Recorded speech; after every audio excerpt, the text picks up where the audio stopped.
Hello बच्चों, क्या हालचाल आप सबके। तो वर्क एनर्जी पावर में आपने पढ़ लिया कि वर्क क्या होता है, कितने तरह के फोर्सेस से कैसा कैसा वर्क होता है, कंजर्वेटिव फोर्सेस क्या होती हैं, नॉन कंजर्वेटिव फोर्सेस क्या होती हैं। अब अगली हेडिंग डालो, वर्क एनर्जी पावर में वर्क हमारा कंप्लीट हो गया।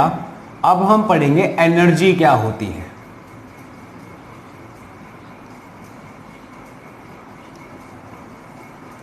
एनर्जी बच्चों क्या होती है, कभी सोचा है? अब ताकत बोल सकते हैं, क्षमता बोल सकते हैं, अलग अलग चीजें होती हैं। हम बोलते हैं ना इसके अंदर बहुत एनर्जी है, ये इतना भाग सकता है। उसके अंदर कम एनर्जी है, वो थोड़ा कम भागता है। इसके अंदर बहुत एनर्जी है, ये जिम में जाके इतना एक्सरसाइज करता है। इसके अंदर कम एनर्जी है, ये इतनी एक्सरसाइज नहीं कर पाता। भाई अपनी एनर्जी को डेवलप करो। बूस्ट का ऐड आता था, boost is secret of my energy. Energy होगी तो आप ज़्यादा एथलेटिक परफॉर्मेंस कर पाओगे, फिजिकल एक्टिविटीज़ में इंडल्ज रह पाओगे। मेंटल एनर्जी होगी तो आप ज़्यादा काम कर पाओगे, ज़्यादा फोकस कर पाओगे। तो अल्टीमेटली एनर्जी क्या निकल के आती है? एनर्जी आपका बताता है कि आपके अंदर क्षमता कितनी है किसी भी कार्य को या काम को करने की। ठीक है, तो एनर्जी की डेफिनेशन भी कुछ कुछ वैसी ही होती है। देखो, energy is the capacity of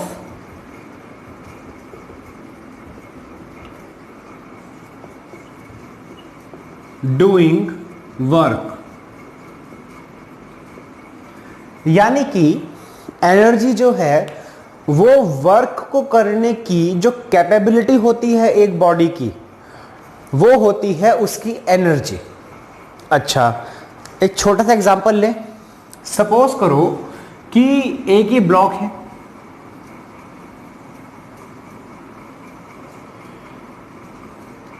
ये इधर चल रहा है, इसने डिस्प्लेसमेंट कवर करी 10 मीटर।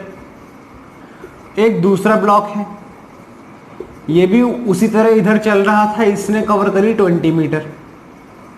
तो काम किसने ज्यादा करा होगा? बाकी हर चीज आप कांस्टेंट मान लो, आप दोनों में से किसको बोल सकते हो काम किसने ज्यादा करा? आप एकदम बोलोगे कि सर इसने ज्यादा करा क्योंकि ये ज्यादा चला है। एग्जॉस्ट होने से पहले ये ज्यादा चल गया, ये इतना नहीं चल पाया। यानी कि 20 मीटर वाला ब्लॉक की एनर्जी ज्यादा है 10 मीटर वाले ब्लॉक से। ठीक है, अल्टीमेटली इसने करा क्या है? इसने ज्यादा काम किया है। और वही तो हमने बोला है, कैपेसिटी ऑफ डूइंग वर्क। जिसने काम ज्यादा किया, लिखो, जितना ज्यादा काम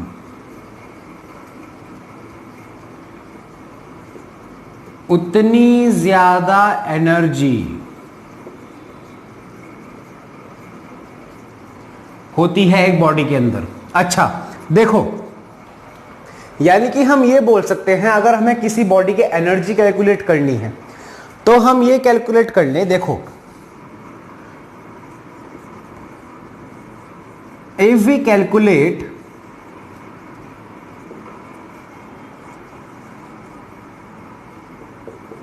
capacity of work done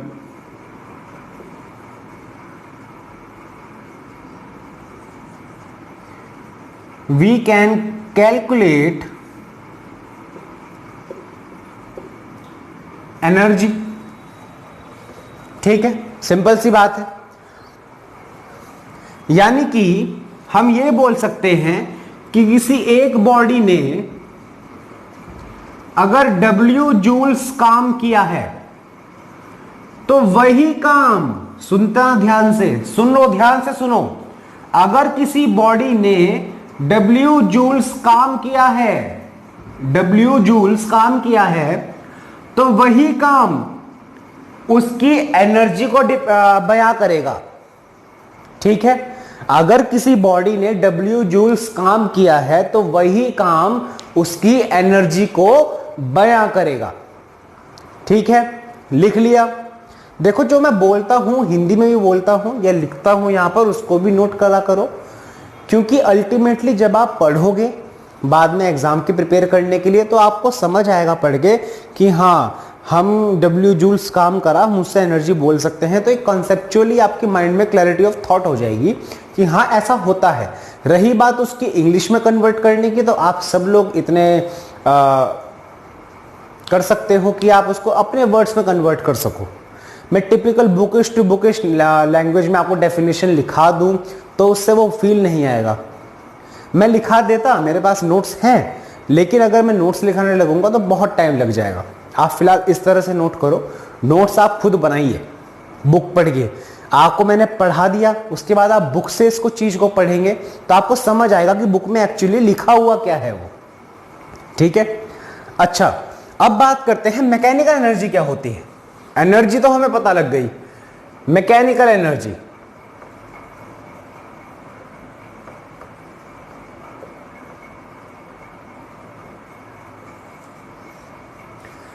mechanical energy बच्चों वो एनर्जी होती है जो एसोसिएटेड होती है। एसोसिएटेड मतलब पता है ना, जिसका कुछ संबंध होता है। Associated with motion of the body.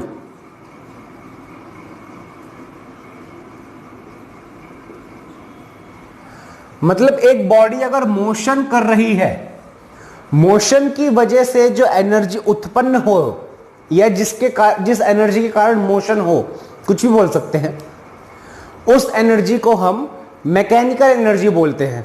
बहुत सारी एनर्जी होती है दुनिया में। सोलर एनर्जी है, सूर्य ऊर्जा होती है, वाटर एनर्जी होती है जिससे आपका आपने पढ़े होंगे टर्बाइंस वगैरह काम करते हैं, इधर उधर सुना होगा।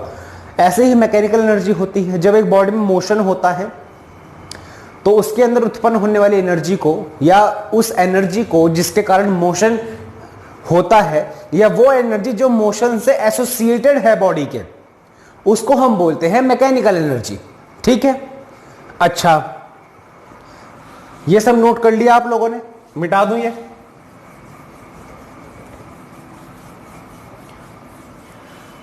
अब मैकेनिकल एनर्जी में पहली आती है काइनेटिक एनर्जी।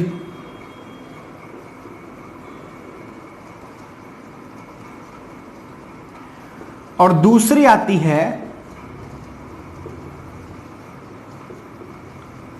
Potential energy. पहली आती है काइनेटिक एनर्जी और दूसरी आती है पोटेंशियल एनर्जी। अब देखो, पहले काइनेटिक, देखो काइनेटिक और पोटेंशियल आप लोग पढ़ के आए हो 9th-10th में, लेकिन मैं बता दूं, पोटेंशियल एनर्जी होती है बेसिकली अगर यहां से हम इसको किसी हाइट पे उठा दें, और काइनेटिक एनर्जी होती है जब चीज चल रही होती है। यानी कि हम बोल सकते हैं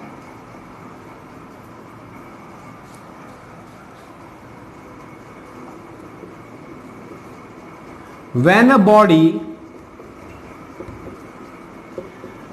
is in motion,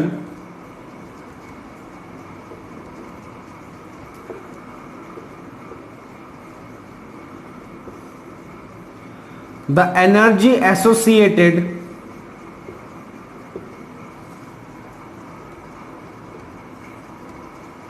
with it is called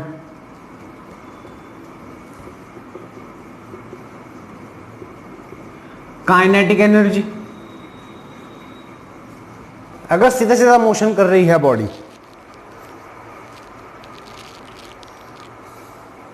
यानी कि इसको हम ये भी बोल सकते हैं अमाउंट ऑफ वर्क डन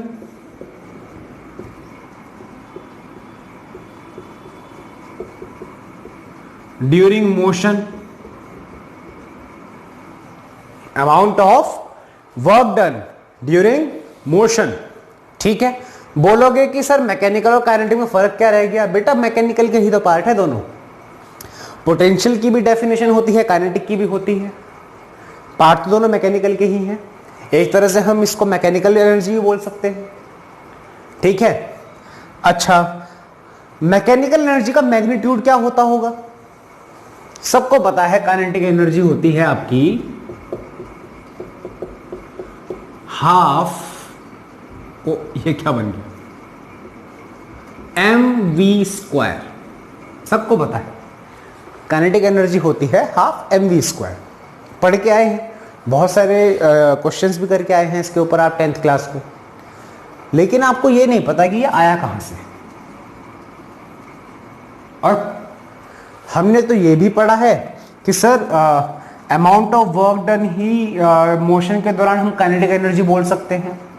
तो सर एक बात बताओ कि वर्क डन तो हमने पढ़ा है कांस्टेंट फोर्स का भी होता है, एंड वर्क डन हमने पढ़ा है वेरिएबल फोर्स का भी होता है। तो सर ये वाला एक्सप्रेशन किसके लिए है? जब कांस्टेंट फोर्स लग रहा होगा या वेरिएबल फोर्स लग रहा होगा। तो बच्चों ये वाला एक्सप्रेशन सबके लिए है, ये वाला एक्सप्रेशन दोनों में वैलिड है, और दोनों में हम इसको डिराइव भी कर सकते हैं, दोनों में हम इसको डिराइव भी कर सकते हैं, ठीक है। पहले आप इतना नोट कर लो, उसके बाद हम इसका एक डेरिवेशन करते हैं।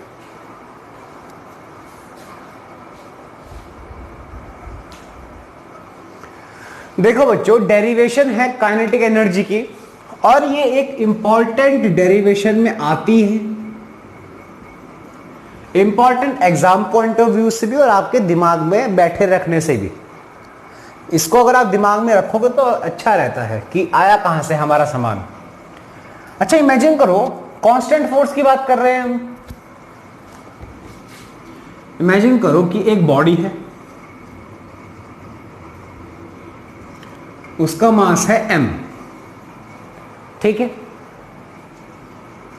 उस पे हमने कांस्टेंट फोर्स लगाया F, कांस्टेंट फोर्स है F, जिसकी वजह से उसके अंदर एक एक्सेलरेशन हुआ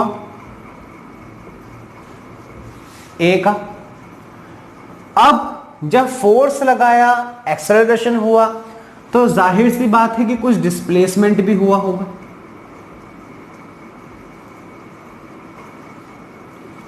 S, ठीक है।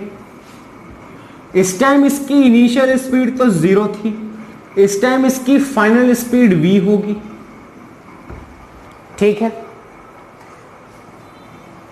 तो हमें यह पता है, देखो कि फोर्स जो होता है एक बॉडी के ऊपर वो ma होता है। न्यूटन का सेकंड लॉ याद है?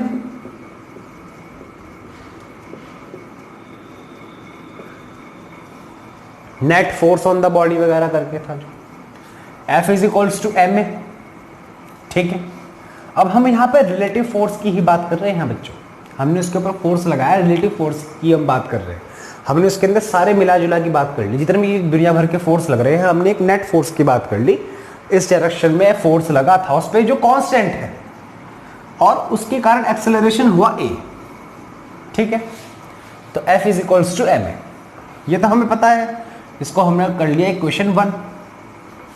हमें यह भी पता है, अगर मैं आपसे बोलूं कि आपको S निकालना है, तो आपको U भी पता है, V भी पता है, तो आप S कैसे निकालते हो?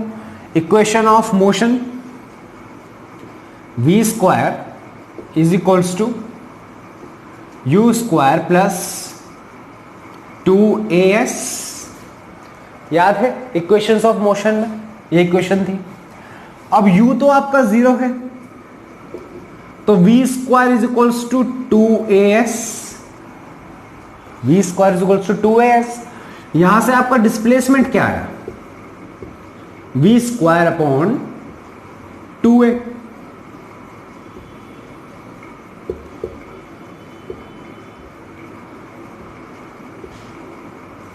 ये सेकंड इक्वेशन हो गई।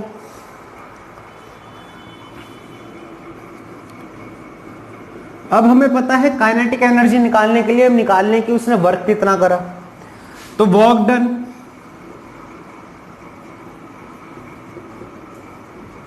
During the journey, work done क्या होगा? Fs। अब थीटा तो बेटा 0 ही है ना, फोर्स भी इस डायरेक्शन में, डिस्प्लेसमेंट भी इस डायरेक्शन में, तो डायरेक्ट एफ एस लिख दिया मैंने। एफ की वैल्यू क्या है, M A.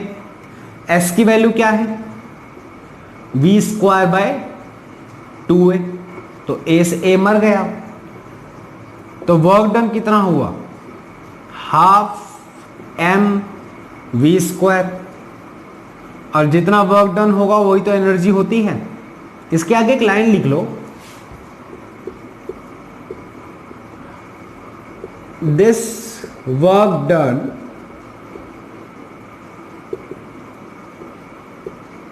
will get stored in the body in form of kinetic energy. अब से मैं काइनेटिक एनर्जी को सिर्फ के ई लिखूंगा, आप लोग समझ जाना।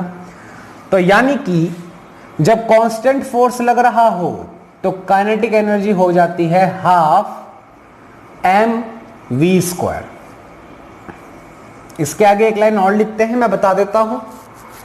This gives the expression for kinetic energy of a body when a constant force applied on the body of mass m that produces displacement s in the body. नहीं सुनाई दिया समझ से, रिवाइंड करके दोबारा सुन लो, ठीक है, और इसको नोट कर लो।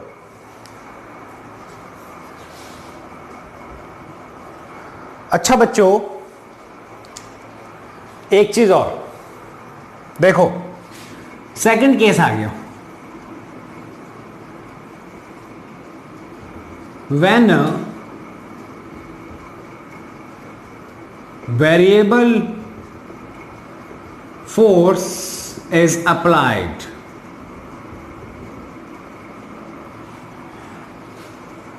जरा मुझे एक बात बताओ, जब हमने वर्क डन निकाला था वेरिएबल फोर्स का, तो हमने क्या चीज देखी थी? हमने देखा था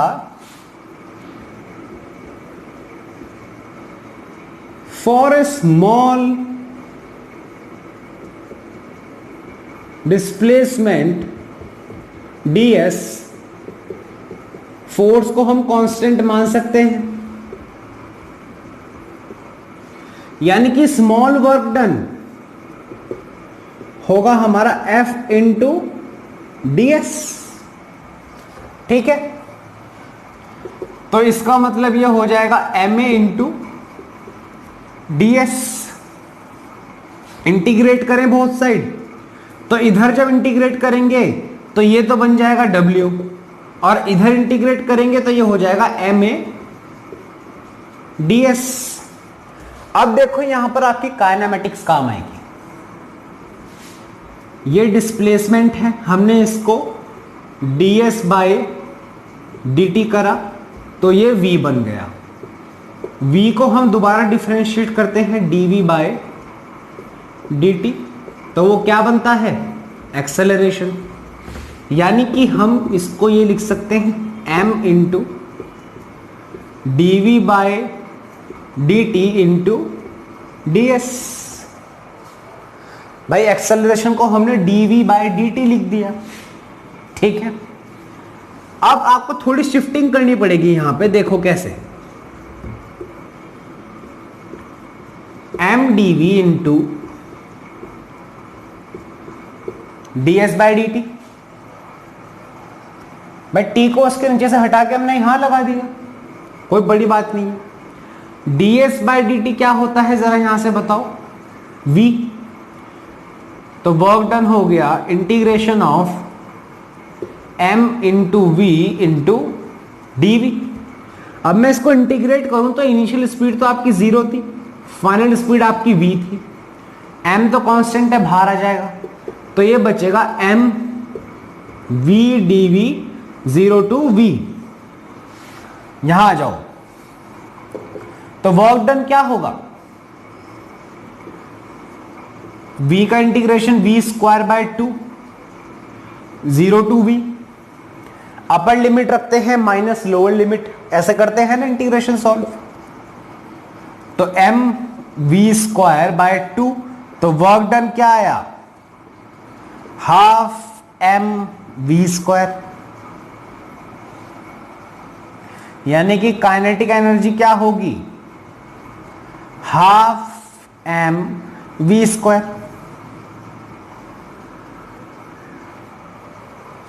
ठीक है, काइनेटिक एनर्जी, नोट लिखो, note, kinetic energy of the body is, kinetic energy of a moving body is ½ mv², irrespective of the type of force applied on the body। यानी कि काइनेटिक एनर्जी जो होती है एक मूविंग बॉडी की वो ½ mv² होती है, और इस बात से उसका कोई मतलब नहीं होता कि उसके ऊपर कांस्टेंट फोर्स लग रहा है या वेरिएबल फोर्स लग रहा है। सॉरी, एट एन इंस्टेंट उसकी स्पीड अगर v है तो ½ mv² करके आप उसकी काइनेटिक एनर्जी निकाल सकते हैं। ठीक है, इसको भी नोट करो, जरा इसको आप नोट तो करो। और एक चीज मुझे बताओ, एक क्वेश्चन है मेरा, मिटा दूं, मिटा रहा हूं मैं।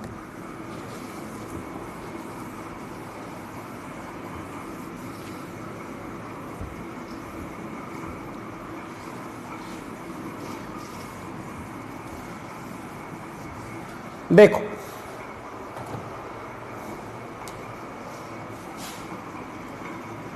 क्वेश्चन है, इज काइनेटिक एनर्जी डिपेंडेंट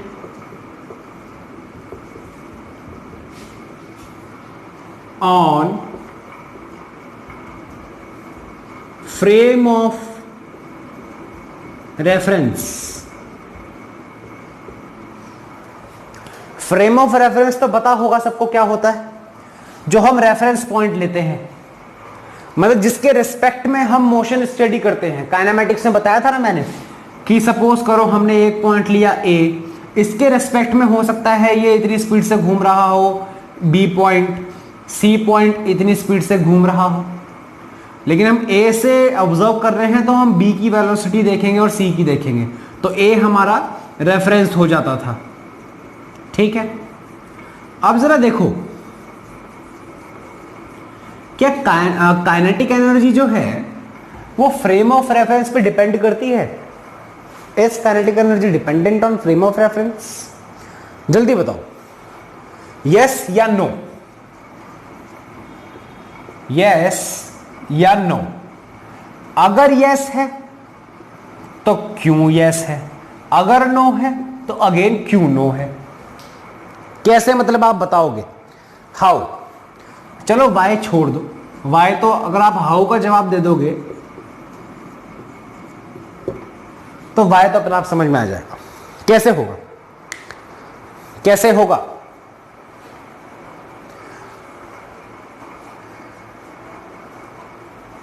क्या होगा इसमें? चलो मैं बताता हूं। आंसर है यस, आंसर है यस। और अभी मैंने आपको सारा आंसर बता भी दिया गलती से फ्रेम ऑफ रेफरेंस समझाते हुए। क्यों? चलो थोड़ा सा एक ऐसा एग्जांपल लेते हैं जिसको आप ज्यादा रिलेट कर पाओ। हमने रिलेटिव मोशन स्टार्ट किया था, या अगर आपने मुझसे नहीं पढ़ा है तो कहीं और तो रिलेटिव मोशन पढ़ा होगा काइनेमेटिक्स में। उसके अंदर हमने ट्रेन प्रॉब्लम पढ़ी थी,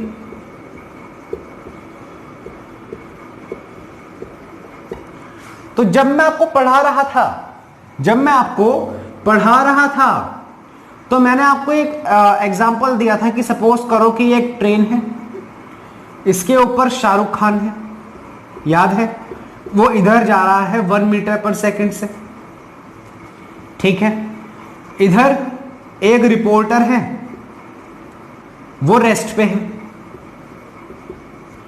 और एक आदमी और था जो ग्राउंड पर खड़ा रह गया, ट्रेन पर चढ़ नहीं पाया, वो भी रेस्ट पर है, और ट्रेन की स्पीड थी उस केस में 2 मीटर पर सेकंड, ठीक है?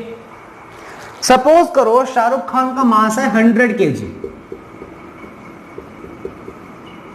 इमेजिन कर लो 100 kg, ठीक। अब देखो फ्रेम ऑफ रेफरेंस की कहानी कैसे डिपेंड करता है।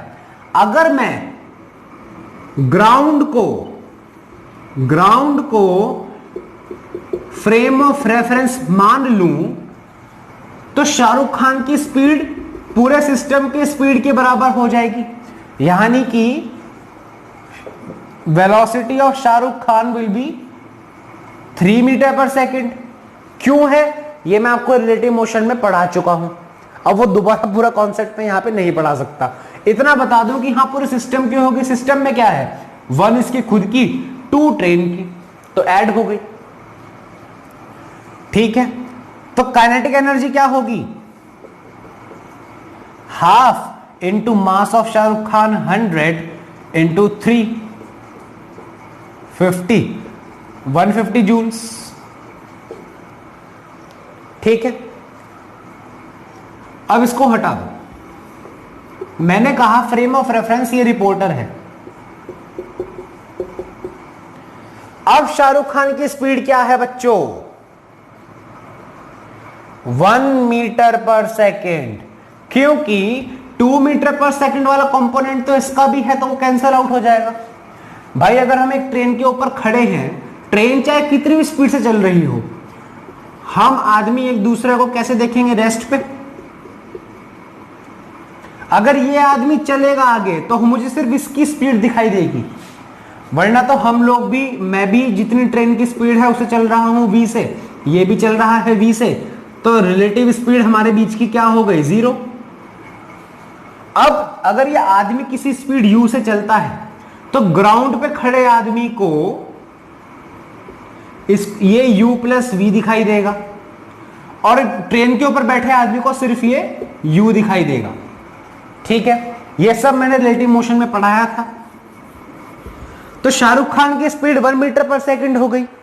तो अगर इसके अकॉर्डिंग मैं इससे पूछूं कि काइनेटिक एनर्जी बेटा शाहरुख खान की क्या है, तो वो फट से बोलेगा half into 100 into 1, that will be 50 joules. ठीक, 50 जूल्स, ठीक 50 जूल्स। ठीक है, कितना डिफरेंस आ गया। लोग कहेंगे सर ये गलत है ये सही है, मैं कहता हूं कि सर ये गलत है ये सही है, कायदे में दोनों ही सही है। फ्रेम ऑफ रेफरेंस की दिक्कत जो आ गई यहां पर, वो खड़ा है बेचारा ट्रेन के ऊपर, वो खड़ा है, एक ये वाला इंसान खड़ा है ग्राउंड पर, दोनों अपनी जगह सही है। दिक्कत क्या है, दिक्कत है फ्रेम ऑफ रेफरेंस की। और अगर फ्रेम ऑफ रेफरेंस दिक्कत दे रहा है काइनेटिक एनर्जी कैलकुलेट करने में, जाहिर सी बात है कि काइनेटिक एनर्जी डिपेंडेंट है फ्रेम ऑफ रेफरेंस के ऊपर, तो आंसर है यस, बहुत बड़े वाला यस। आया समझ, नोट कर लो।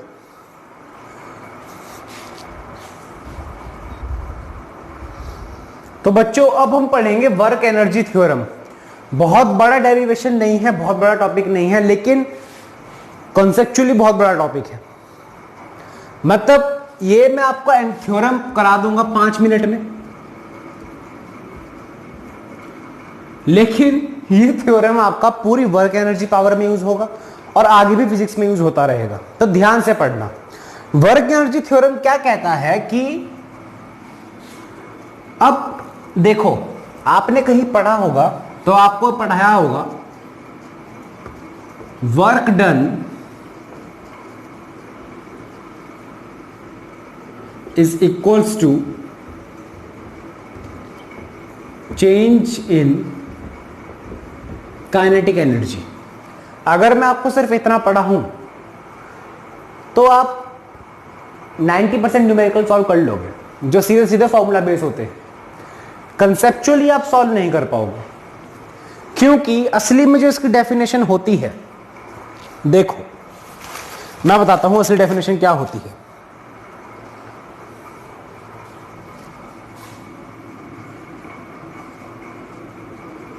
Work done by all the forces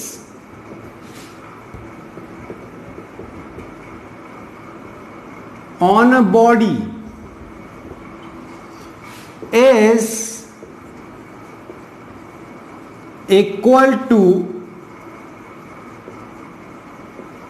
change in kinetic energy of the body. ये है बढ़िया डेफिनेशन। ठीक है, देखो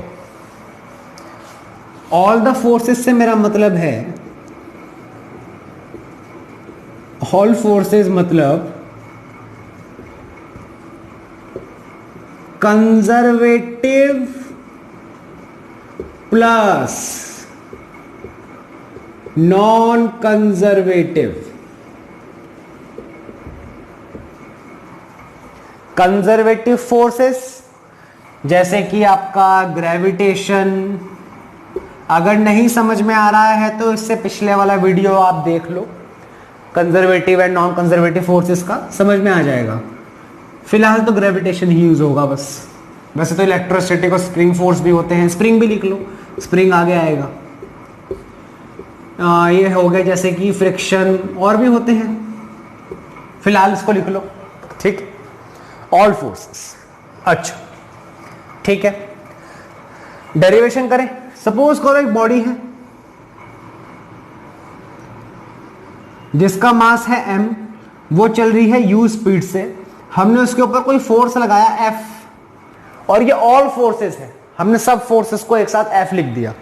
ठीक है, जिसकी वजह से उसके अंदर एक्सेलरेशन हुआ और उसकी स्पीड हो गई v।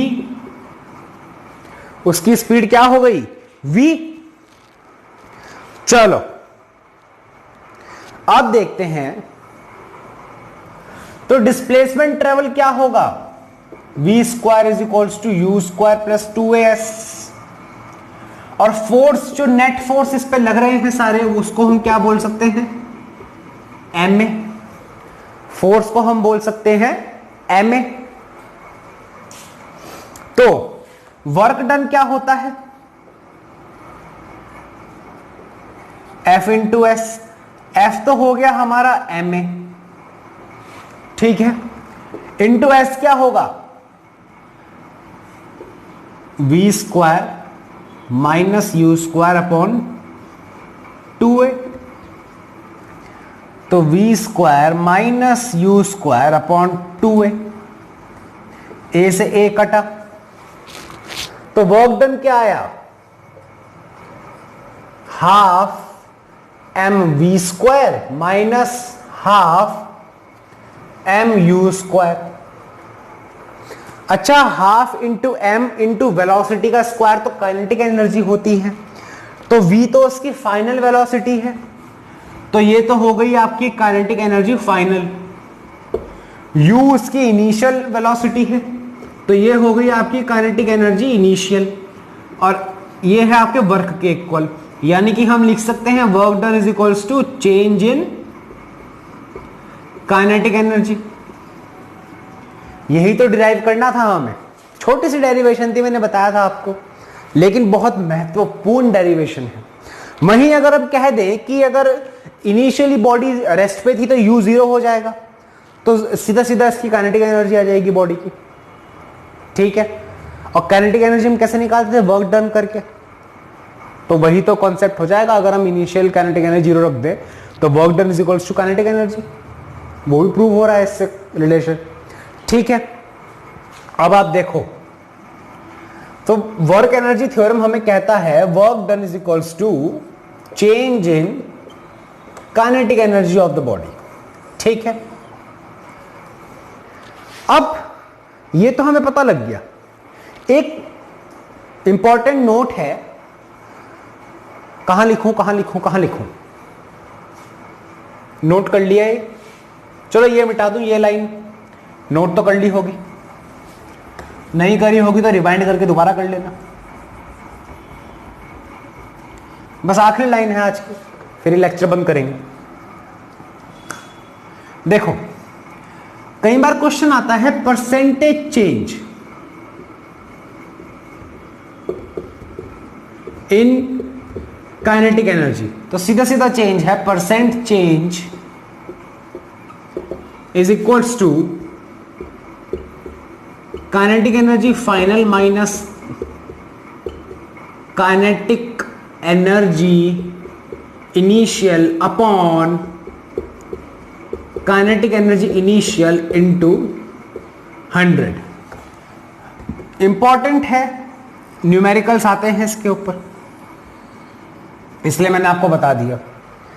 फिलहाल आज के लेक्चर में हम इतना ही रखते हैं, बाकी का हम पढ़ेंगे नेक्स्ट लेक्चर में। इसके ऊपर न्यूमेरिकल्स करेंगे, न्यूमेरिकल्स के बाद शायद एक लेक्चर न्यूमेरिकल का ही जाए इसके, देखते हैं, वरना पोटेंशियल एनर्जी भी स्टार्ट कर देंगे हम, फिर उसके न्यूमेरिकल्स होंगे। तो एनर्जी अभी 3 दिन चलेगा, अभी 3 दिन आज इस लेक्चर को मिला के और 2 या 3 लेक्चर और, यानी कि टोटल 3 या 4 लेक्चर लगेंगे एनर्जी कंप्लीट करने में।